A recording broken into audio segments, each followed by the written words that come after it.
Rápidamente comento algunas notas destacadas este fin de semana, lo que ha pasado en Venezuela. 2 camiones cargados con medicamentos y con alimentos han sido quemados en la frontera venezolana-colombiana.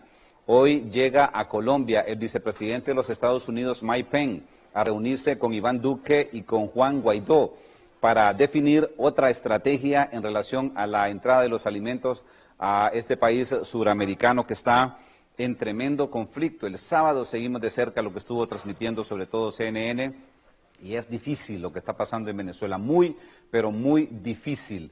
Pelea ahora por entrada de alimento, pelea ahora por entrada de medicina.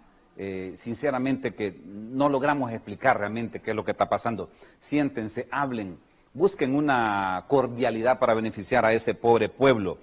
Destaco algunas notas que han sucedido en el campo nacional. Por ejemplo, lo que sucedió el fin de semana con la renuncia del subjefe del Estado Mayor Conjunto de las Fuerzas Armadas, Reinel Enrique Flores.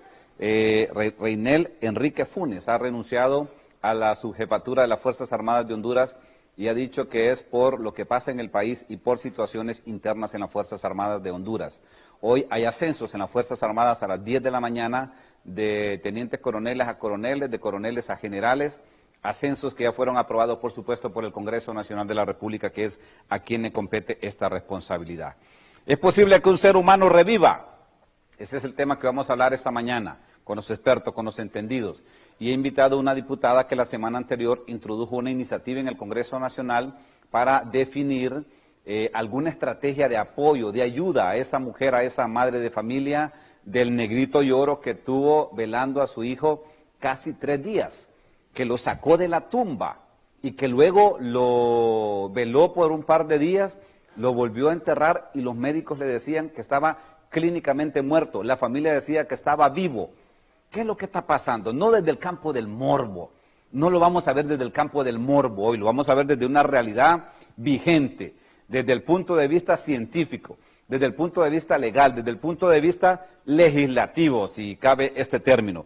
Y presento a la diputada Valesca Zelaya, del Partido Nacional de Honduras. ¿Qué tal está, Valesca? Bienvenida. Mucho gusto, buenos días, gracias por la invitación, Juan Carlos, ¿verdad? Muchas gracias a todos los que van a permanecer pendientes de este programa. Muy interesante, ¿verdad? Es un tema diferente, pero aquí estaremos para poder debatir con los expertos, como dijo usted, con la doctora. Le doy la bienvenida también a la médico forense muy destacada en este país. Hace un par de días era la directora nacional de la medicina forense, pero ya me va a contar esa faceta también la doctora Yulisa Villanueva. Doctora, qué gusto saludarla, bienvenida, ¿cómo está? En realidad un gusto también poder compartir esta mañana con ustedes, con la diputada, con usted, Juan Carlos, y con la teleaudiencia, temas de interés y sobre todo con el objeto de poder educar a la población en saber qué debemos de hacer, sobre todo en casos tan controversiales como lo fue la muerte de este niño, que a mi juicio lo que meritaba era un tratamiento oportuno. ¿Qué es un tratamiento oportuno, doctora, desde el punto de vista forense, del cual usted es especialista? Evidentemente un tratamiento oportuno en materia de salud significa acceder a los servicios, ya sea de salud, en su momento más eficiente. Es decir, cuando está en peligro la vida de un niño y sobre todo cuando prima el interés superior del niño sobre todo, es importante destacar que el niño va a llegar al centro de salud y debe de ser tratado como un rey. Debe de ser tratado de inmediato. No importa, hayan 20 o 30, debe de ser tratado con la oportunidad, puesto que cualquier retraso en su tratamiento nos va a provocar, pues lo que pasó aquí, la muerte de un pequeño niño, que a mi juicio se llenó también de mucho mito, de mucho problema educativo, de un poco de, podríamos decir, hasta falta de educación, que nos llevó realmente a lamentarnos mucho. Para mí este caso es fundamental porque lo que nos demuestra es que para los políticos, para todo el personal de salud, para los que somos sociedad, nos debe de predominar lo que es el interés superior del niño. Y en este caso lo que estaba primando era un niño pequeño, 18 meses tenía Jesús Alberto, en el cual lo que requería era una atención rápida e inmediata. Era una atención en la cual aparentemente, refieren algunos medios de comunicación, se había llegado él a recibir atención, sí o no, lo habían despachado, no lo sé. Posteriormente, creo que ni el mismísimo diagnóstico de muerte en su momento fue controversial, lo que al final nos llevó a una negación de una familia en la cual, como un mecanismo de defensa, trataba de rechazar aquella idea de haber perdido a un ser querido. Entonces, lo que estamos viendo es la mezcla de sentimientos con un proceso confundido que al final para mí fue muy lamentable.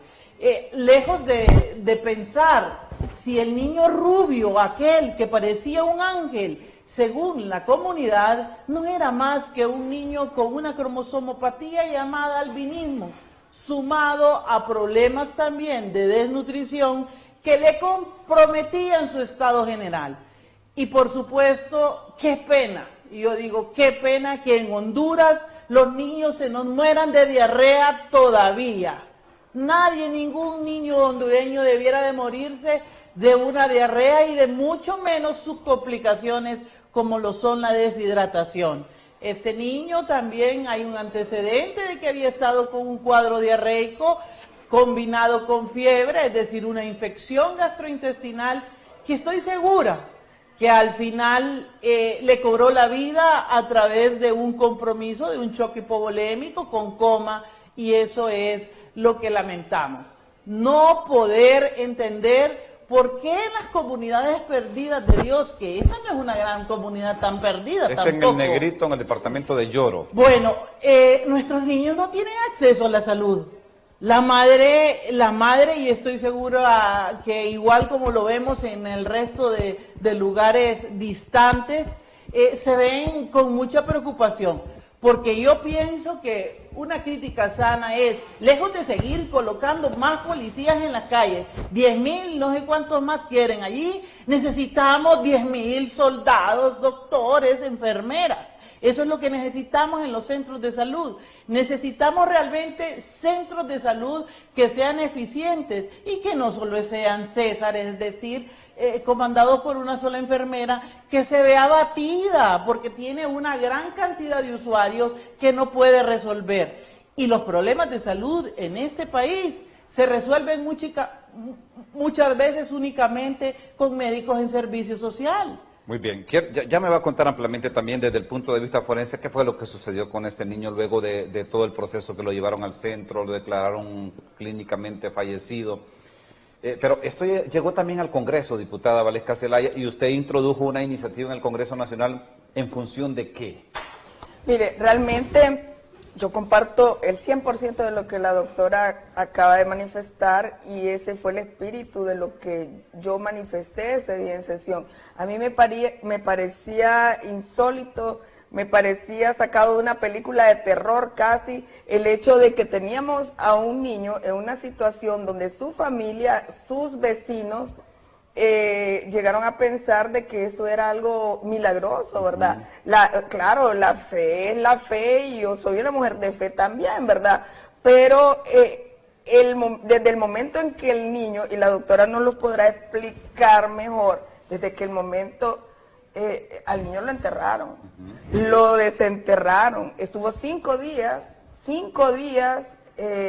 en su velatorio, sin entrar en un estado de descomposición, sino hasta ya el último día, lo que me hace entender a mí, yo lo veo como una madre, más que cualquier cosa, como una madre que me solidaricé con el dolor de esa madre, de ese padre, de toda esa familia, porque si el niño seguía ahí y daba muestras que decían los vecinos, su familia, que abría los ojos, que reaccionaba, a mi entender el niño todavía no estaba muerto.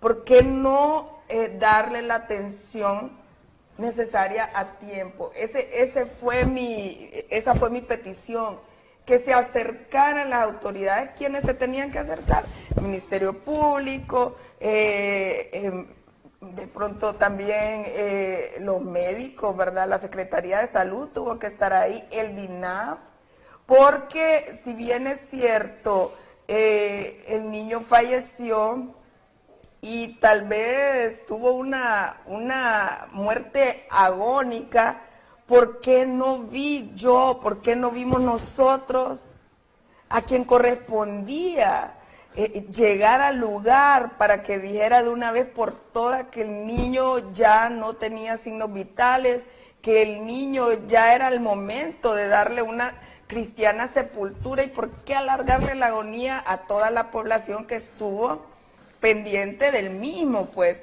entonces yo no puedo entender, y todavía no lo logro asimilar, que tengamos esta situación, niños, cuando, o sea, es responsabilidad del Estado la salud, brindarle salud a sus habitantes y sobre todo a los más pobres. ¿Por qué no estuvo ahí una autoridad? Porque esto, sea como sea de que el niño había fallecido y la gente pensaba que aún no, o sea, ya haya sido que el niño entró en un estado de coma largo, ya sea de que su estado de descomposición demoró más que lo normal, sea lo que sea, ahí tuvo que haber estado en el lugar las autoridades que competen, ¿verdad? A mí me dio pesar que quien llegó ahí fue la policía a querer llevarse al niño a la fuerza. Sí, la DPI. La DPI, y ese no es el mecanismo. ¿Por qué? Porque era familia humilde, porque era una familia de escasos recursos. ¿Por qué le vamos a negar nosotros como Estado a los niños de nuestro país, a la gente, acceso a la salud de calidad? Eso es lo de... Eso, mire, si en mis manos estuviera, en este país nos faltara una medicina, en este país nos faltara un centro de salud, un hospital con todas las de ley para darle a nuestra gente más humilde la salud que se merece y que es un derecho, sobre todo porque así lo dice la Constitución de la República. Doctora, ¿es clínicamente, científicamente posible que entierren a un bebé, luego de un par de horas lo exhumen, que es el término que utilizan ustedes como expertos, y que dé señales de vida? Y dice la madre que fue por una corazonada, que le dijo algo: mi hijo está vivo, voy a desenterrarlo. Evidentemente, analizando este caso en particular, creemos que era fundamental el manejo integral. Honduras no está con sus profesionales divorciados, y máxime en una comunidad como el Llorito o el Negrito, donde deben de haber todas las autoridades estatales ahí en la comunitaria, ¿verdad? En la comunidad. Siento que eso fue fundamental, que toda gente se apersonara. Y por supuesto, si había o no la duda de que el diagnóstico de muerte estaba establecido, entonces poderle explicar a esa madre y explicarle quién. La psicóloga, no creo que en el hospital no haya una psicóloga o un psiquiatra o alguien, explicarle a la señora en qué significa la pérdida de un ser querido, el desapego ante el duelo de perderlo. Cualquiera de nosotros nos puede pasar la negación a no quererlo tener, a perder ese ser. Y ese es un mecanismo de defensa que cuando estamos frente a la angustia, nosotros mismos lo afrontamos así, no lo queremos perder, no queremos, inclusive miren nuestras tradiciones, nos dejan a veces, ¿cuántos días velamos a una persona? 1 o 2 prácticamente, en aquel sentir de pensar que no quisiéramos jamás tampoco enterrar a un ser querido vivo. Sin embargo, aquí pasamos por una situación bien clara. Este niño científicamente nunca revivió. Nunca revivió. No, nunca, siempre. Y eso que estuvo decía la mamá fallecido. que respiraba, que abría los ojitos. Bueno, yo pienso que ahí se pueden explicar muchos fenómenos. En este caso en particular, alguna gente dice, la catatonia, la catalepsia, en fin. En este caso no cabe en particular esa condición, que ya podremos hablar de esa. Esa condición está más relacionada con adultos, con temas en los cuales... ¿Qué es catatonia y catalexia? Es decir, esa es una enfermedad en la cual hay un compromiso neurológico en el cual usted observa una involuntariedad en el movimiento de las personas con compromiso aparente de las funciones vitales. Pero está vivo. Entonces, pero la persona está viva, por supuesto, pero aparentemente tiene un no respirar, el que no, aparentemente pareciera que no tiene función cardíaca, pero está ligada sobre todo a cuadros psiquiátricos, a hipnosis, a esquizofrenias, a psicopatías, y en este caso, primero, antes de que vayamos a pensar que esto se trata de una absurda catalepsia, porque a mí me parece que eso es absurdo, cuando tenemos a un bebé que desde días previos está debutando con un cuadro diarreico, que la madre lo está diciendo, que había estado enfermo, que tenía fiebre y que además tenía sed, si le estaban dando sed, se estaba deshidratando y que había ido a un centro de salud y que aparentemente, claro, en el centro de salud seguramente lo revisaron y le dijeron, tiene diarrea, estélo hidratando, señora. Pero ¿qué sucede? Al final este niño llega y fallece. Luego, nadie, absolutamente nadie, le explica bien a esa humilde familia. Correcto. Y entonces llega la policía y dice, bueno, o llega el departamento forense. A nosotros solo como forenses nos ven como raja. Dice, aquí trae el bisturí, nos van a venir a abrir. Sí. Eso es lo que dice la gente, no me abra, no me descuartice mi niño. Eso es lo que me imagino, la gente estaba aterrada. Lo más importante era darle soporte. Mire, no venimos a quitarle su niño, venimos a tratar de ayudarle, a darle cristiana sepultura. Es que la parte humanística, la parte de derechos humanos que la medicina forense tiene, va más allá de lo que la gente se imagina. Nosotros no somos recogemuertos, nosotros somos también aquellos servidores que le damos soporte a las personas una vez que han fallecido. Doctora, perdone que la interrumpa, y diputada Valesco, usted puede participar cuando guste, porque yo me pregunto, ¿quién declara clínicamente muerta a una persona?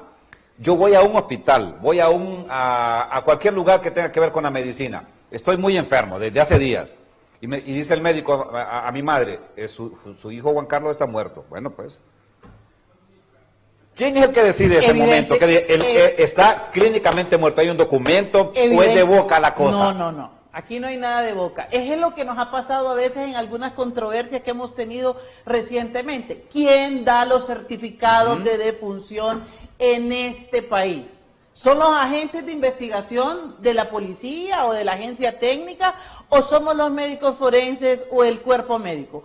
Esa es una función ineludible ¿de quién? De los médicos. Y son los médicos los que van a certificar la muerte. ¿En base a qué? A verificar los signos de muerte. Evidentemente, cuando usted ya no tiene signos vitales y si hubiese una gran duda, pucha, hágale un electroencefalograma a ver si acaso es que no tenía actividad cerebral. Pero en este caso no nos vamos a ir a tan los extremos. ¿Por qué? Porque inclusive si usted se recuerda, en los pueblos o antes, cuando nosotros estudiamos de cómo se hacía el diagnóstico de muerte, hasta le ponían un espejito a uno a ver si lo transpiraba, ¿se recuerda? Es que cosas tan sencillas, si nos vamos a ver, o tan evidentes en cuanto a lo que un médico sabe entre el cese de funciones y la muerte, es importante. Y por otro lado, cualquiera que es experto en el área forense sabe de qué se trata en la instalación de los fenómenos cadavéricos una vez que uno está falleciendo es decir, fenómenos tempranos, fenómenos tardíos, y 3 a 5 días ya estamos en fenómenos tardíos. ¿Cómo nos ponemos nosotros inmediatamente nos morimos? Nos vamos perdiendo calor, claro. Nos vamos poniendo fríos, duros. Es que hay cosas que son evidentes. Son elementales. Es que ahí lo que sucedió fue como como un desentendimiento, como un apoyo realmente de los expertos, de los profesionales de la materia para asistir a esta familia. Ese fue el problema. Le crearon de pronto expectativas, no solamente a la familia, a la población, porque la población se volcó, se unió el pueblo alrededor de ese niño. ¿Verdad? Y en la solidaridad. Y la solidaridad. Sí. Entonces, si hubiese llegado de verdad, no la policía de la forma en que llegó, de pronto la policía llegó con una buena intención, pero no fue el mecanismo adecuado. Si hubieran llegado, como dice la doctora, un psiquiatra, un psicólogo, alguien... cuerpos integrales. Cuerpos integrales, sí. Entonces de pronto hubiese sido diferente, ¿verdad? Entonces ese es el... Y por eso fue mi petición, que llegara alguien quien correspondiera al lugar para apoyar a esta humilde familia, para hacerle ver cuál era la situación a través de verdad de un estudio, de que un médico de verdad hubiese dado un diagnóstico de lo que le estaba pasando al niño, y para que la familia ya de una vez aceptara la voluntad de Dios, porque Dios nos trae y Dios nos lleva, pues. Entonces, eso fue lo que faltó. Solo me permite hacer una pausa, diputada y doctora. Y después de la pausa quiero que hablemos sobre eso, que alguien se aferre. No podrá volver a suceder recurrentemente después de este antecedente, que alguien diga, no, mi familiar no está muerto, yo lo voy a seguir velando. ¿Quién le va a decir que científicamente está muerto? Voy a la pausa, regreso en breve aquí en el Foro del 6.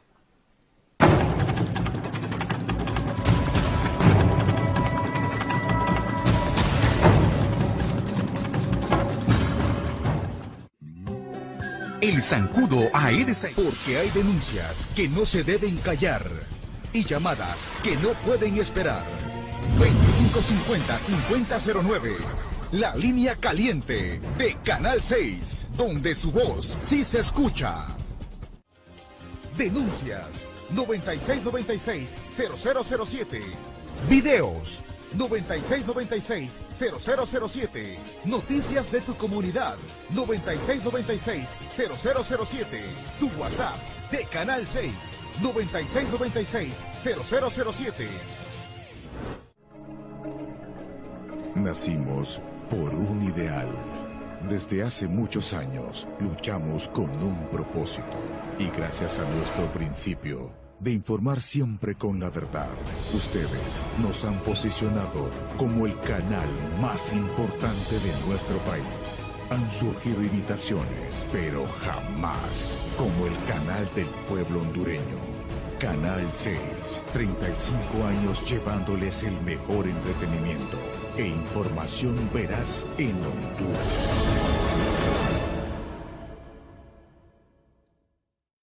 Nuestro WhatsApp de Canal 6 Internacional. Infórmanos de lo que está ocurriendo.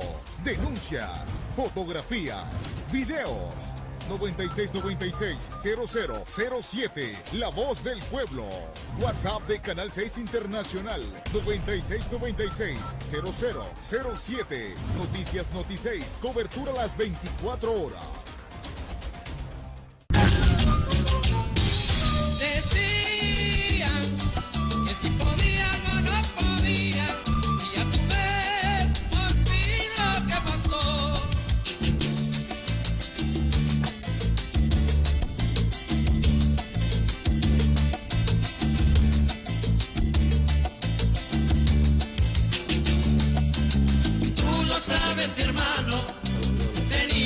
Será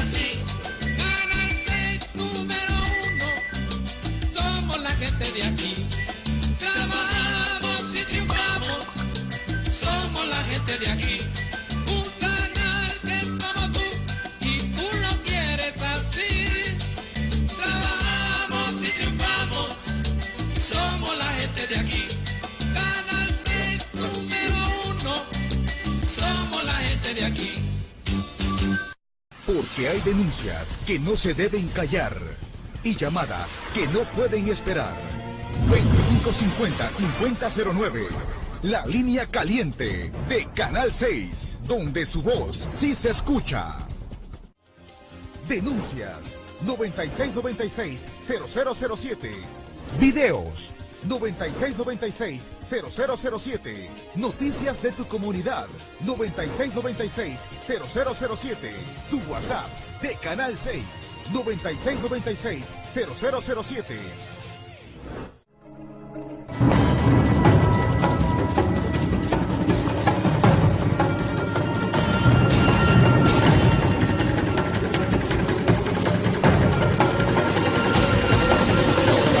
Contésteme, ¿quiénes hacen los diagnósticos de muerte en este país? Evidentemente los médicos, y no tampoco ni los agentes de la ATIC, ni la policía son los que deben de hacer los diagnósticos de muerte, ni las causas de muerte, ni la manera de muerte. Eso lo hacemos nosotros, los médicos forenses, de tal manera que es por eso que muchas veces hay confusiones, y esas confusiones deben sentar precedentes para que tampoco haya evidentemente impunidad en los casos. Entonces, para mí es fundamental, o era fundamental en este caso, que una vez que teníamos o estábamos frente a una criatura que había fallecido, pues que le hiciéramos la respectiva autopsia médico-legal.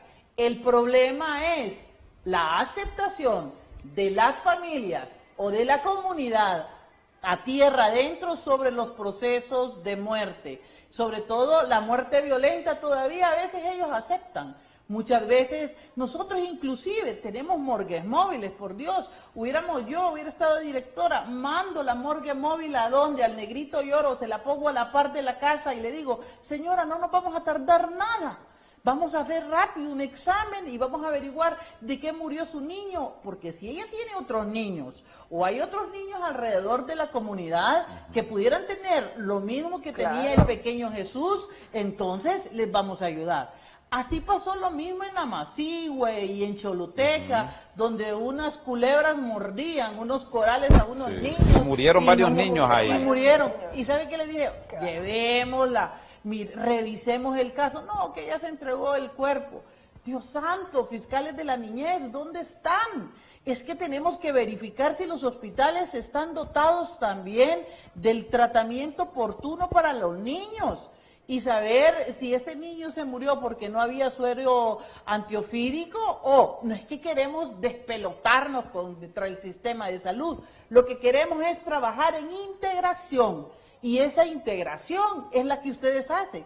Mire usted qué preocupado, usted está preocupado por ese tema, está educando. Otros medios de comunicación que le dieron la relevancia a este caso, hicieron que la abogada, la diputada se enterara, que nosotros nos enteráramos y que también con una finalidad informativa y de denuncia, entonces que se sacudan los que tienen que ver. ¿Quiénes tienen que ver ahí?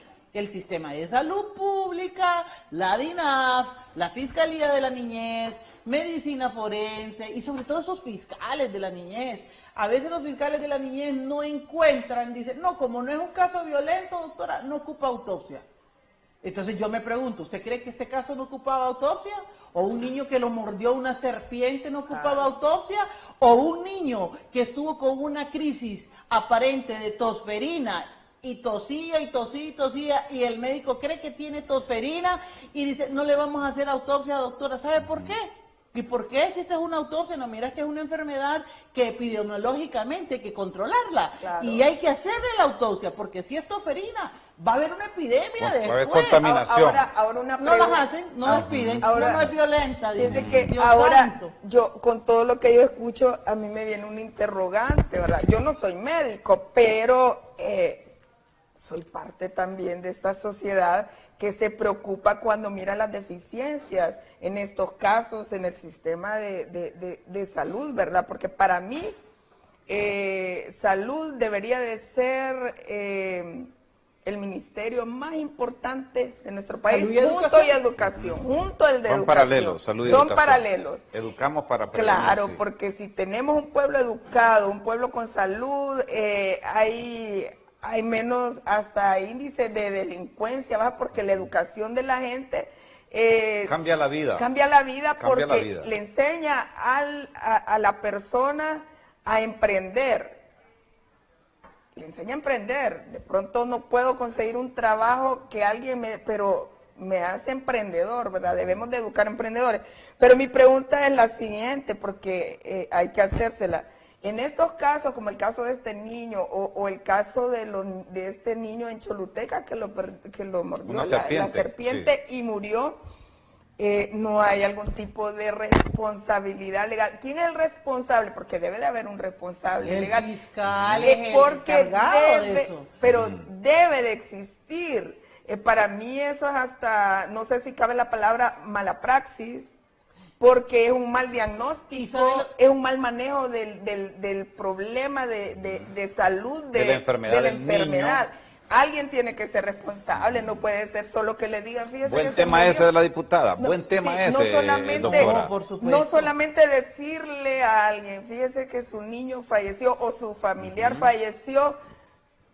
Ajá. Mire, Demostrarle de qué falleció. El proyecto, ¿Y por qué falleció? El proyecto ¿Por qué? de morgues móviles, fueron 5 morgues móviles las que logramos adquirir con fondos de tasa de seguridad. Lo poco que la tasa de seguridad le dio a Medicina Forense. Cuando usted era la directora cuando nacional yo de era Medicina la Forense. directora nacional, pensaba siempre. ¿Y cuál es la excusa de no hacer esas autopsias, abogada? ¿Sabe cuál? Que hay mucha pobreza, que el traslado del cadáver, que nadie lo va a poder traer. Entonces dije, lleguemos hasta los lugares. Vamos a los lugares. Vamos a los lugares más pobres, vamos a los sitios donde hay emergencias y documentemos los casos. Ahí están 5 morgues móviles que no sé por qué a veces no se mueven. Bueno, sí sé por qué no se mueven.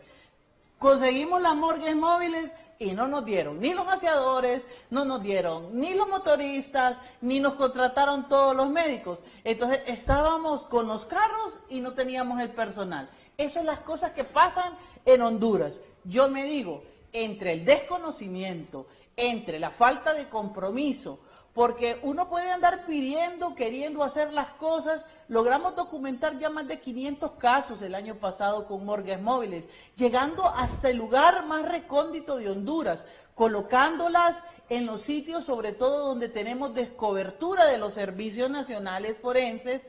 Sin embargo, todavía quedamos a deber. Yo estoy segura que si hubiéramos ido donde esa madre y le diera, no señora, no le vamos a llevar su niño, aquí está la morgue móvil, se la vamos a poner aquí, denos una horita para trabajar en el casito de su hijo, se lo vamos a entregar y va a ver usted que no hay ningún problema. Pero es que hay que explicarles, pero muchas veces, y yo quiero decir, soy testigo de que los fiscales inclusive no entienden ni por qué. Porque dice, ¿para qué si esa no es una muerte violenta, doctora?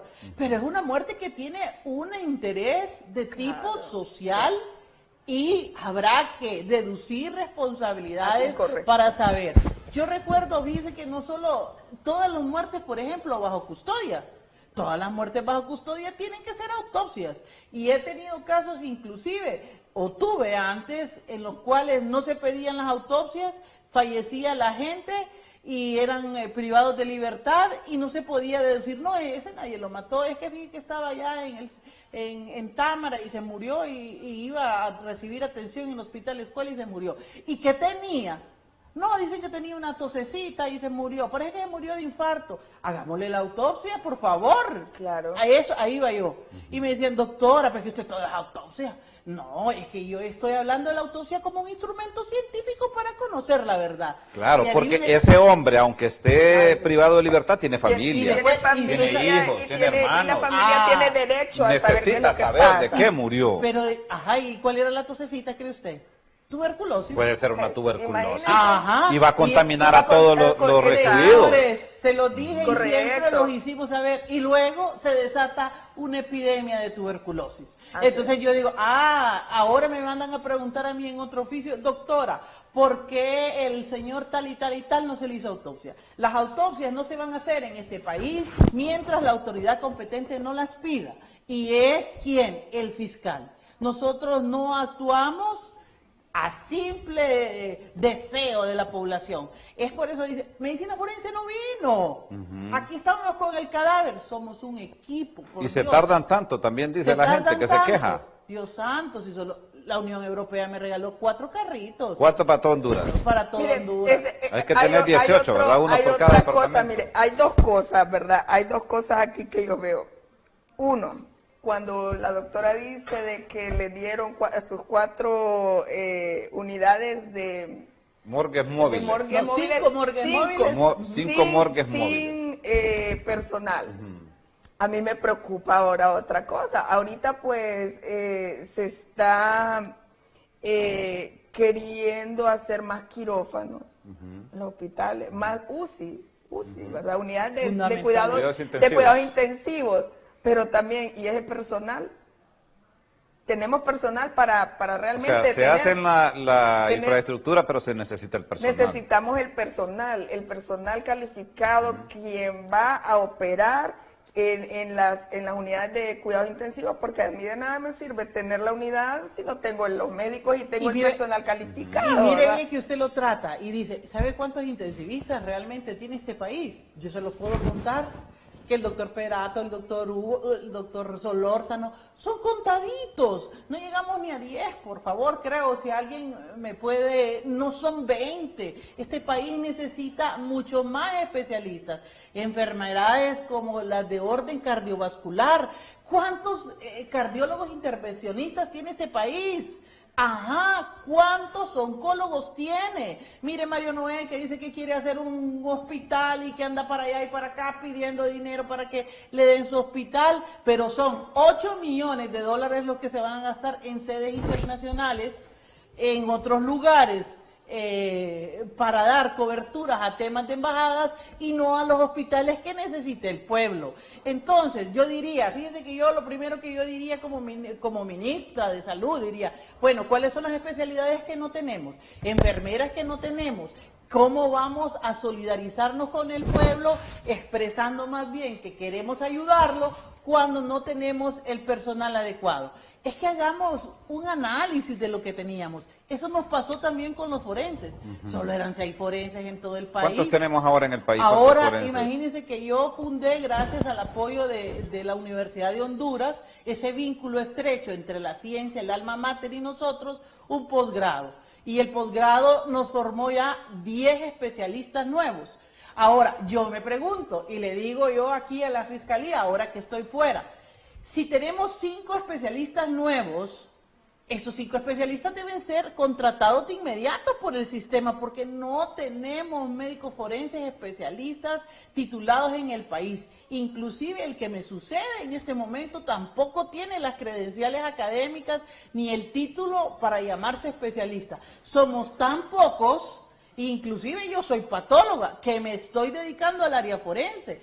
Entonces, ¿qué puedo decirle? Le puedo decir que tenemos que hacer realmente un análisis en esta palabra que he venido yo explicando e introduciendo, que es un análisis integral. Todos debemos de trabajar juntos, no disgregados. Y en ese sentido, abogada Valesca, ojalá que esas iniciativas que usted pueda llevar desde el Congreso sean promovidas realmente en ese orden de ideas. Muy bien, retomemos el caso del niño. Pero solo para este tema de salud, vamos a hacer otro foro con usted, doctor. Sí, pero solo para cerrar, porque sí, qué bueno que está aquí la doctora, entonces mire, yo siento de que estos temas son tan importantes que uno no solamente debe de ver cuántos especialistas tenemos, que claro, es muy importante. ¿Saben qué debemos de trabajar? Debemos de trabajar en nuestros niños desde temprana edad a darle la educación necesaria para que cuando sean grandes sean profesionales. Ese es el problema, la falta de educación, la mala calidad educativa que tenemos a través de muchos años. No el desinterés, pero sí yo siento que debería de ser el tema de educación prioridad número 1, porque como le digo, tenemos niños que se van a graduar del colegio y ellos van a querer ser médicos, ingenieros, arquitectos, vamos a tener pero si no realmente no le damos la oportunidad a nuestra gente más humilde a que asistan a una universidad, ya sea porque no tienen los recursos económicos o por falta de interés, entonces siempre vamos a tener estos problemas. Falta de profesionales que cubran ciertas áreas en diferentes... Resúmame usted brevemente y le consulto a la doctora porque me queda poco tiempo de foro.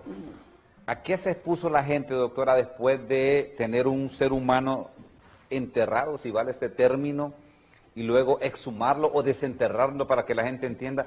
¿A qué se expuso a la gente ahí? Y usted me cuenta brevemente en qué consiste su propuesta en el Congreso, hacia la familia, porque la orientación suya iba hacia la familia, de apoyo a la familia, ¿verdad? Claro. ¿Doctor? Bueno, evidentemente cuando nosotros tenemos un cuerpo que está en descomposición y lo exhumamos, en primer lugar, eso es un delito.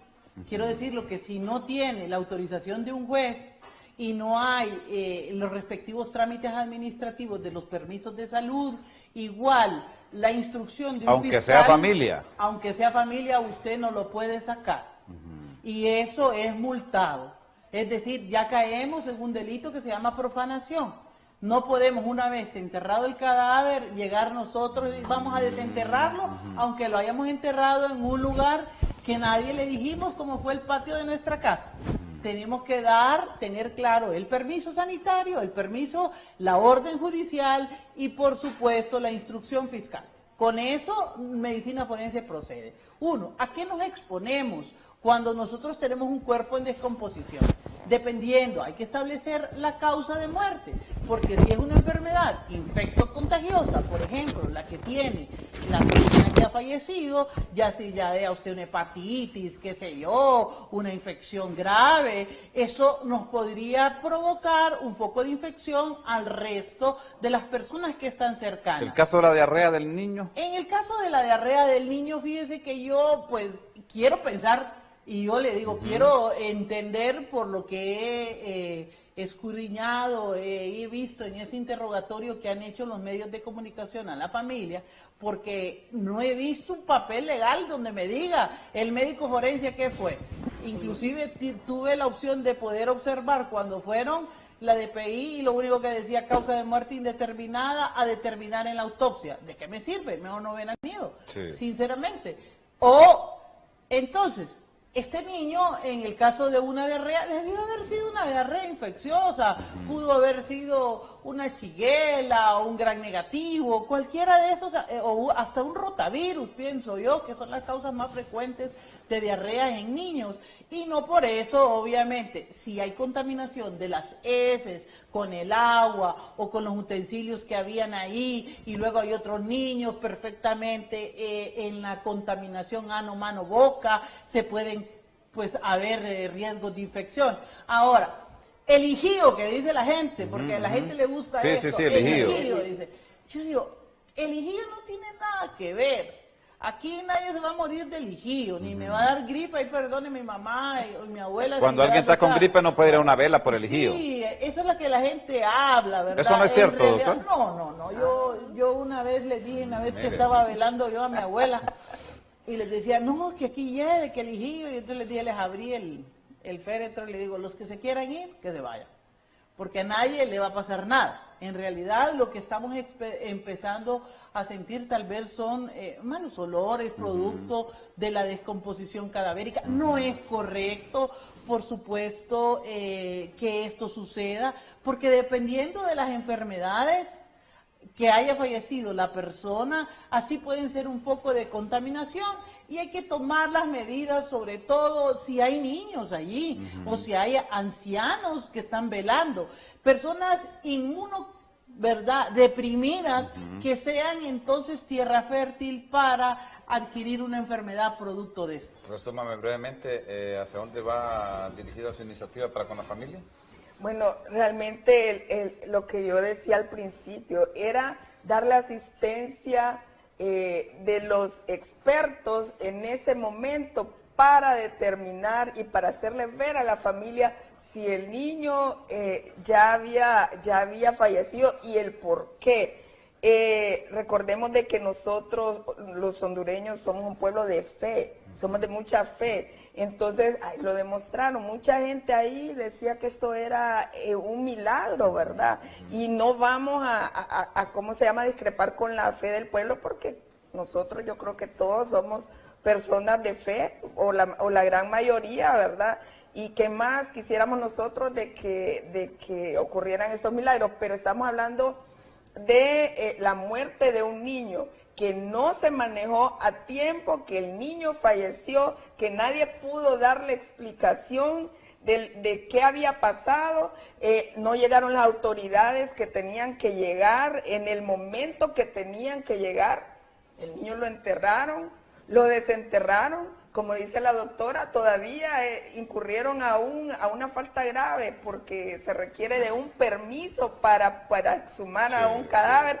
Entonces, tantas cosas, y ni aún así se ha aproximado nadie, ni siquiera para apoyar de una u otra forma a esta humilde. Usted vio los padres. Son pobres, personas muy pobres. Personas tan pobres que ellos, dentro de su humildad y el amor a su hijo, ellos dijeron, vamos a desenterrarlo porque mi corazón me dice que lo tengo que desenterrar. Y la señora dijo que era por una corazonada. Claro, sin ninguna mala intención, pero hay muchas cosas que quedaron expuestas ante la opinión pública de la carencia de interés, y con todo respeto lo digo, de muchas autoridades que tenían que hacerse presente en esa comunidad, ya que no era normal tener a un niño 5 días en un velatorio,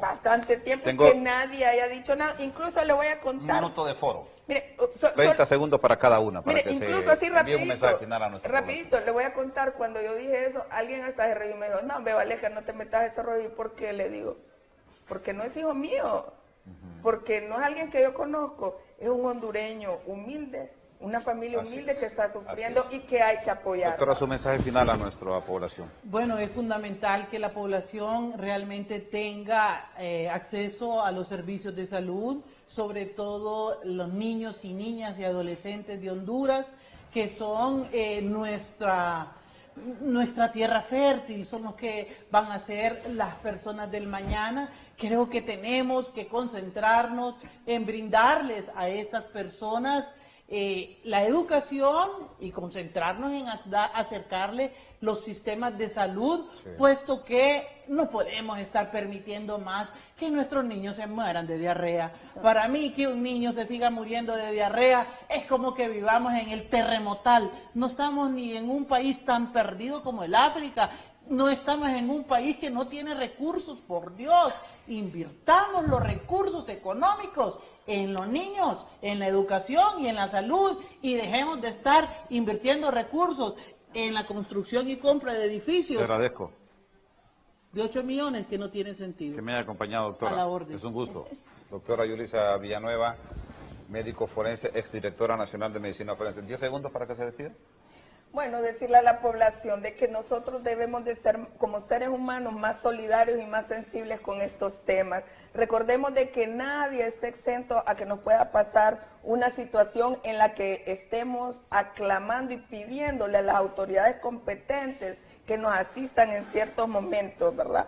El sistema de salud hay que fortalecerlo, eso estamos claros. Diputada Valesca Zelaya, del Partido Nacional de Honduras, estaremos pendientes de su iniciativa en el Congreso a partir de mañana. Gracias por esa sintonía, que Dios les bendiga. Si el Creador del Universo lo permite, nos encontramos mañana siempre de 7 a 8 de la mañana. Con permiso. Canal 6 presentó Foro del 6. Porque ahorrar es bueno, en Cooperativa Usula te premia.